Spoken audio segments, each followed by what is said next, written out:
Avec la permission d'Hachem, j'espère que vous allez bien, vous avez passé un bon Shabbat. La paracha de cette semaine, elle est très importante.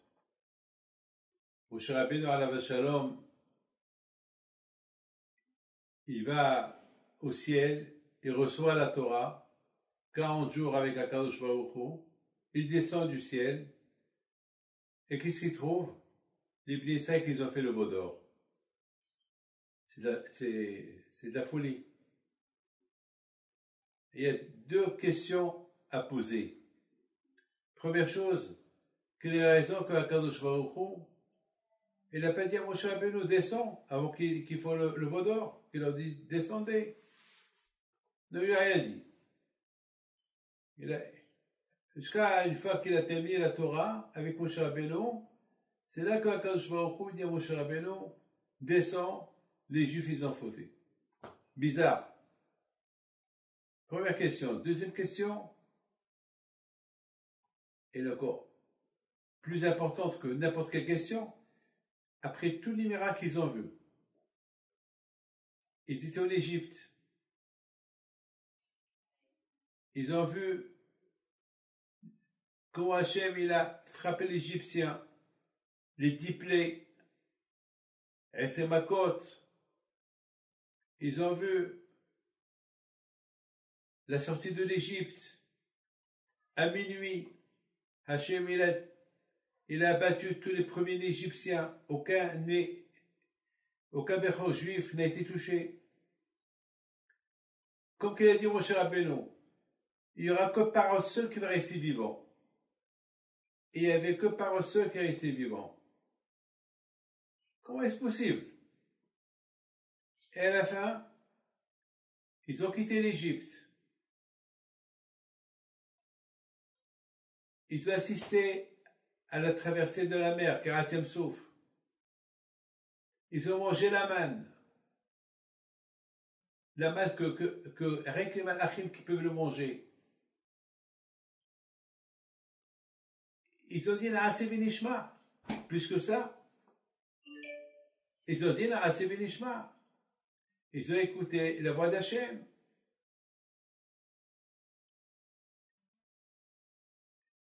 Qui peut écouter la voix d'Hachem? C'était ce qu'on appelle Dordéal.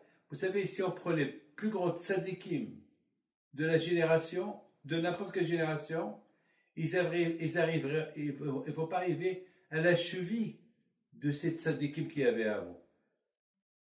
Ils sont tous devenus des prophètes. Hachem il leur a ouvert le ciel. Ils ont vu le ciel, ils ont vu que Hachem il est seul.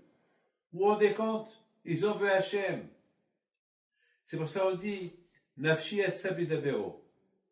Lorsque les Juifs ont écouté Anouchi, ils sont morts. Ils sont tous. Pourquoi? Parce qu'on ne peut pas voir Hachem et rester vivant. Ils ont vu la Shrena. Et c'est ça ce qu'ils font plus tard. Ils font le veau d'or, c'est pas possible. C'est impensable. Alors comment ils sont arrivés à ce bas niveau? Comment? Vous savez, mes amis, je vais vous dire quelque chose de magnifique. Vous imaginez qu'on apprend à quelqu'un à piloter, mais on ne leur apprend pas à atterrir.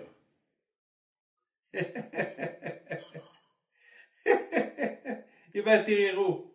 Sur sa tête? À Marrakech? Hein? Où il va atterrir?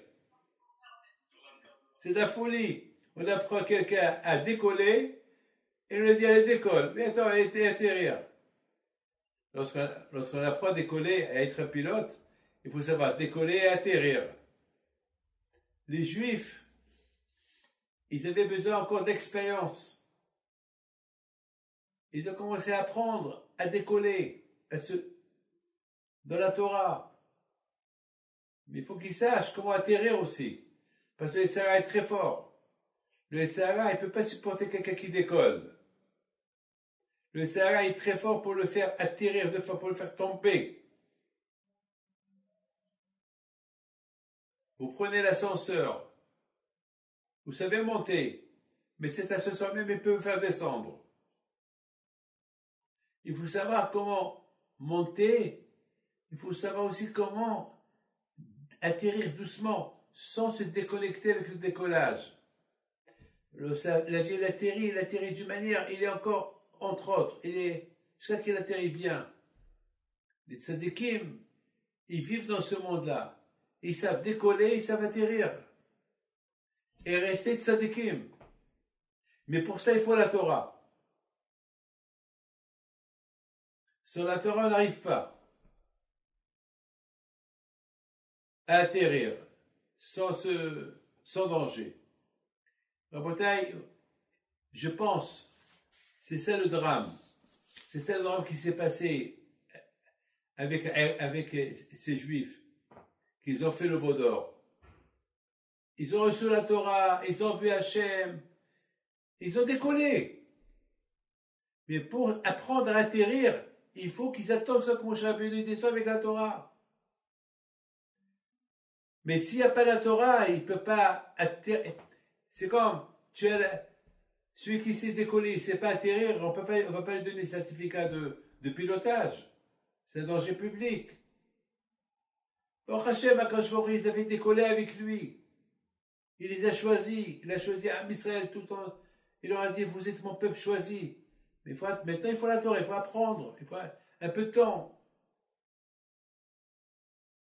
Vous savez, mes amis, vous vous rendez compte, il serait encore attendu encore. Dans la Torah, il faut avoir la patience.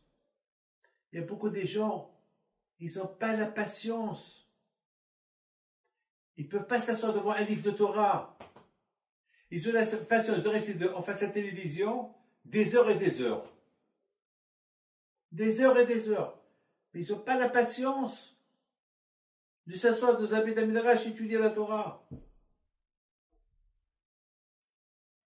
J'étais il y a quelque temps j'ai reçu un dentiste et sa femme, elle veut qu'il étudie la Torah. Et lui, il ne veut pas. Il dit, j'ai pas le temps. C'est un bon dentiste. Il a beaucoup de clients. Il a toujours baisé, toujours occupé. Vous savez qu'est-ce qu'il a dit à sa femme devant moi? Elle a dit, mais j'ai pas la patience. Je lui ai dit, dis-moi, tu as la patience dans toute ta jeune. Tu as la patience d'ouvrir les bouches de tout le monde et tu sens les mauvaises odeurs des gens et pour ça tu as la patience. Et tu n'as pas la patience de s'asseoir et étudier un peu la Torah. C'est dans ta tête. Il faut avoir la patience. Et tu vas découvrir la beauté de la Torah. Et c'est ça, je pense, la faute du veau d'or. Alors, Moshe Rabbeinu, il devait descendre après 40 jours, ils se sont trompés de 6 heures. Il n'y a pas de patience. Attendez 6 heures. Comme ça, vous allez apprendre comment atterrir sur terre. On a vu comment Yaakov Avinu, il a fait un rêve. Il est arrivé à une échelle posée par terre et sa tête, il arrive au ciel. Ça veut dire quoi? Dans la Chassidut, on dit, l'homme, il doit être ses pieds par terre, mais sa tête avec Akadosh Baruch Hu. On ne peut pas chez l'homme être le contraire, les pieds vers le ciel et la tête vers la terre. Non. C'est pas. Lorsque on parle avec quelqu'un, on lui parle tête à tête, tu le réponds avec tes pieds. Non, c'est pas ça. Il faut la patience. Ils ont passé les moments les plus importants de la vie. Alors continuez. Vous savez, il y a quelqu'un, il y a 2 semaines, j'étais en train de donner un cours de Torah, et lui était en train de lire Tehillim. Il était en train de lire Tehillim. Après le cours, je lui dis, moi, tu respectes bien Shabbat? Il me dit, bien sûr. Bien sûr. Et je lui ai posé une question de halakha. Est-ce que s'il manque l'eau Shabbat dans ta dafina, tu fais quoi? Il me dit, j'ajoute de l'eau. J'ajoute de l'eau, c'est péché. T'as pas le droit. Ah bon? Alors quoi, je laisse la dafine à brûler? Je dis oui, tu laisses brûler. T'as pas le droit de... Non, t'as pas le droit. Par contre, tu peux ajouter de l'eau chaude. Mais il y a des halakhot, comment ajouter? Alors à quoi ça te sert le télim? Si tu les... À quoi ça te sert...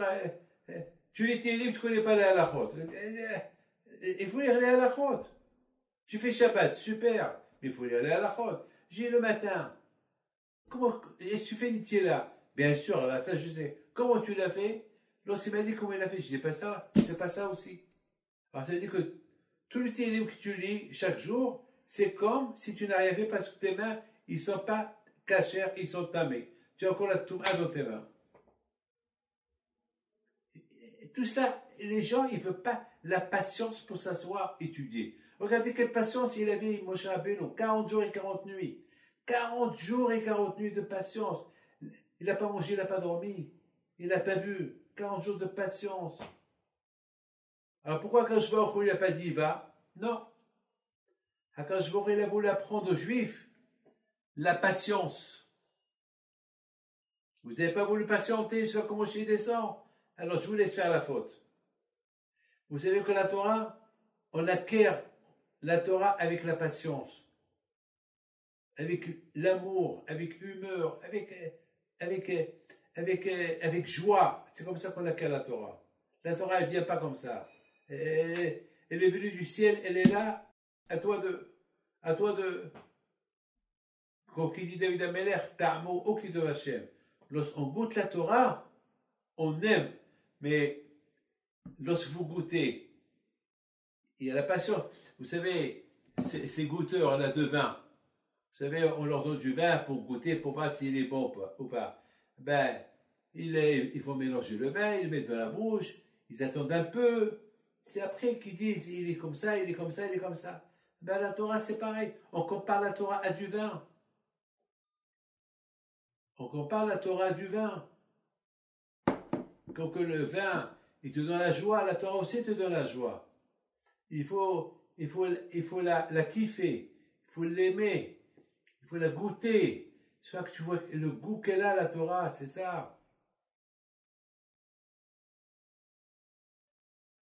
La Torah, c'est, par exemple, cette semaine, c'est la paracha de Vayakhel. Moshe Rabbeinu, il réunit tous les bénis d'Israël. Écoutez bien ça et j'arrête. Il réunit tous les bénis d'Israël. Vous savez qu'est-ce qu'il leur dit? Il leur parle de Shabbat. Mais c'était pas ça le but de la réunion. Le but, comme Moshe Rabbeinu, il a réuni tous les bénis d'Israël Vayakhel, c'est pour leur parler des donations, pour apporter des dons pour construire le vitamine Mikdash, ou pas? Alors, lui, il leur parle de Shabbat. Pourquoi il leur parle de Shabbat? Parlons des donations. Il leur parle de Shabbat. Imaginez-vous rapporter quelqu'un qui rentre dans une parfumerie. Lorsqu'il sort de la parfumerie, il sent le parfum. Quelqu'un qui rentre dans une pharmacie, lorsqu'il sort, il sent le parfum comment ça s'appelle, des médicaments. Moi, je connais un monsieur à Essaouira, je me rappelle, il sentait toujours la mahia. Pourquoi? Parce qu'il travaillait, il avait l'usine de mahia. Au départ, celui qui le sent, il croit qu'il a bu. Non, il travaille dans l'usine de mahia, donc automatiquement, il sent la mahia. Moshe Rabbeinu alav shalom, après 40 jours et 40 nuits dans le ciel, il sentait Gan Eden. Il sentait le parfum de Gan Eden. Il a voulu qu'il sente ce parfum de Gan Eden.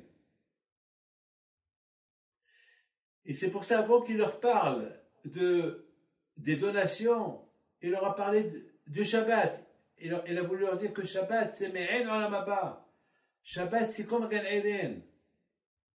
Vous savez que moi, je garde toujours, vous savez, il m'est arrivé quelque chose cette semaine. J'ai oublié d'allumer la plaque du Shabbat. Donc on n'avait ni dafina, ni poisson, ni rien. J'ai oublié. Complètement, j'ai oublié. Et en plus, j'ai couvert la fina, j'ai couvert le poisson, tout ça. J'arrive à la synagogue, ma femme me dit, eh ben, il n'y a pas de la fina. Quoi? Ben, mais la plate, elle est là. Oui, mais tu as oublié de mettre la prise.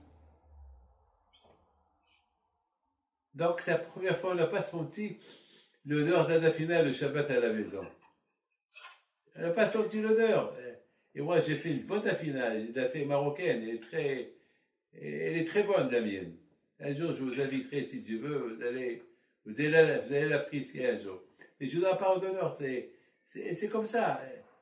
Moshe Rabbeinu il a voulu qu'ils sentent l'odeur de Gan Eden en lui. Il leur a dit, à quoi sert que vous donnez les donations pour le Beth Amikdash et vous êtes loin de sentir c'est quoi Gan Eden. Parce qu'au fait, qu'est-ce qu'il veut Hachem? Il veut Hachem que nous, même on soit un Gan Eden. Alors, répétez ce que je dis. Hachem, il veut que nous, David Pito, Torsman, Ohayon, vous tous, Hachem, il veut que chacun de vous, il soit Gan Eden. Pourquoi Hachem réside en vous? Mais pour ça, Moshe Rabbeinu, il a voulu leur dire, venez, je vais vous faire sentir c'est quoi Gan Eden. Je viens de venir de Gan Eden avec la Torah. Venez, sentez-moi, sentez. Eh bien ça, si vous respectez Shabbat, ça c'est ce que vous allez être. Et Shabbat, ça demande à beaucoup de patience. Beaucoup de fois, on s'énerve la veille du Shabbat. Le Yetzirah est très fort. Le Yetzirah, il sait nous prendre dans les moments les plus critiques. Vendredi, surtout en hiver, le stress, le Yetzirah est très fort. Et beaucoup de fois, on se dispute, et on fait tomber quelque chose, comme quelqu'un, il me raconte, Rabbi David, aide-moi pour faire la paix avec ma femme. Je lui dis, qu'est-ce qui se passe? Il me dit, il pleuvait, je suis rentré à la maison, il pleuvait, et elle vient de faire le shfafa, l'éponge à la maison, et je rentre avec mon parapluie, et j'ai fait, je lui dis, alors qu'est-ce que tu as fait? Elle dit, elle m'a commencé à m'agresser, je lui dis, est-ce que tu lui as répondu? Elle dit, bien sûr, je lui ai répondu. Alors, tu dis, alors c'est ta faute, fait. Tu as fait une faute, assume ta faute, et ferme-la. Ferme-la, ferme ta bouche. Tu as fait une faute, ferme-la. Pourquoi tu le cries? Je dis, va, mais tu as ta punition. Et pendant un mois, c'est toi qui fais shfafa à la maison. Pendant un mois, c'est toi qui vas faire shfafa à la maison. La bataille, le vendredi, on a besoin d'impatience. Étudier la Torah, on a besoin d'impatience. Être l'homme où Hachem va résider, comme que Hachem a la patience avec nous, nous aussi on doit avoir cette patience-là.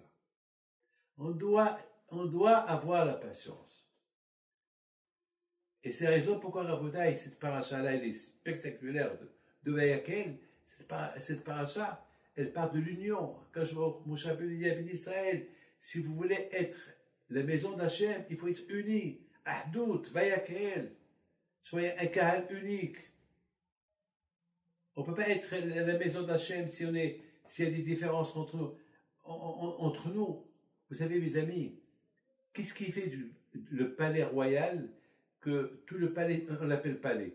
Parce que le palais, il est entouré avec une muraille. Et, ça fait. Mais on ne peut pas appeler toute la ville un palais. La ville, c'est la ville, le palais, c'est le palais. Mettons à Rabat ou à Paris, l'Élysée, les Havdil. L'Élysée, il est à Paris. On ne peut pas appeler Paris l'Élysée, ou l'Élysée, on va l'appeler... Non, l'Élysée, c'est l'Élysée, et le Paris, c'est Paris. Akadosh Baruch Hu, il veut être en nous. Il ne veut pas, il veut sa maison dans le palais. Palais, ça veut dire que nous tous, on est son palais. Même que j'habite en Angleterre, en Amérique, j'habite là, on est toujours, parce qu'Hachem, il est partout. Donc Hachem, il réside de partout. Donc là où on devient le palais de Akadosh Baruch Hu. Mais pour ça, il faut qu'on soit unis. Et c'est la raison pourquoi Hachem nous a donné Shabbat.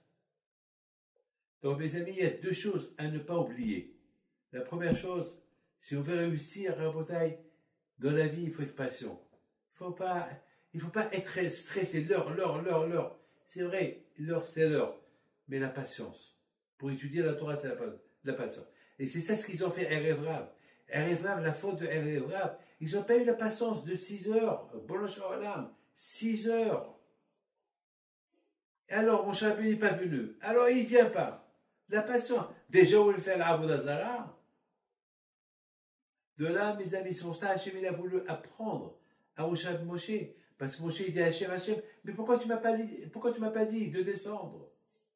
Pour les arrêter. Non. Non. Ils doivent assumer leur faute.